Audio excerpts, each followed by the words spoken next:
Ready to print में आपको ऐसी इमेजेस डालनी, जैसे कि मैं मान लेता हूँ आपके पास व्हाट्सएप वाली डिजाइन, या एक सिंपल लैंग्वेज में बोलूँ आपके पास नेट वाली डिजाइन जो रहती है, पिंटरेस्ट, यांडेक्स, टाटा शॉक, ऐसी जो डिजाइन्स रहती है। जैसे कि मैं पिंटरेस्ट में जाता हूँ, पिंटरेस्ट में ये वाली इमेज को सिलेक्ट करता हूँ, पहले मैं इसको प्रोसेसिंग में डाल देता हूँ और फिर इसकी डिटेल के बारे में बताता हूँ। तो सबसे पहले हम एडवांस में जाते हैं और मैं ये सेटिंग्स से रख देता हूँ और सबमिट पे क्लिक कर देता हूँ। अब ये जब तक जनरेट हो रहा है तब तक मैं जो डाउनलोड किया है इमेज मैंने पिंटरेस्ट से, वो आपको डिटेल में बता देता हूँ कि उसमें क्या दिक्कत आ रही है। अब मैंने ये इंटरनेट से डाउनलोड की, अब इस इमेज की दिक्कत देखिए। सबसे पहले मैं अगर जूम करूँ तो फ्लावर प्रिंट रेडी फाइल तो है नहीं, अंदर की डिटेल पूरी खराब हो रही है और साइज मेंटेन नहीं है, डीपीआई यानी रिजोल्यूशन भी मेंटेन नहीं है। अब ये सब जो रिक्वायरमेंट रहती है, आपका रेडी टू प्रिंट टूल एकदम क्लियर आउटपुट निकाल कर दे देगा। तो सबसे पहले मैं इस इमेज को डाउनलोड कर लेता हूँ और कंपेयर करके दिखा देता हूँ।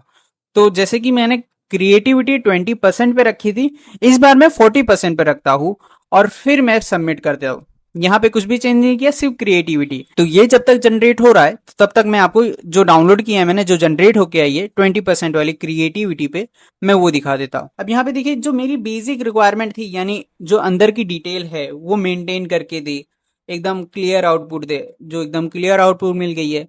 मुझे साइज इंक्रीज करके दे, ओरिजिनल इमेज की दिखा देता हूँ और फिर जो जनरेट होके आई है उसकी दिखा दो। तो ये आपको बड़ी इमेज भी करके दे दिया। अब इसमें क्या चाहिए था मुझे, डीपीआई। अब मैंने डीपीआई को ऑन नहीं रखा था, यहाँ पे ऑन करूंगा तब वो कस्टमाइज मेरे को पूछेगा कि कितने पे रखना है, तो यहाँ पे मैंने ऑफ रखा था, इसलिए इसने ऐसा किया। अब मैं इसे डाउनलोड करके, अब ये देखिए, तो मैंने क्रिएटिविटी 40% पे रखा, तो फ्लावर वही है लेकिन अंदर की डिटेल उसने बढ़ा के दे दी। मैं ये बोलूँ, रेशा, टेक्सचर्स पूरा और बढ़ा के दे दिया।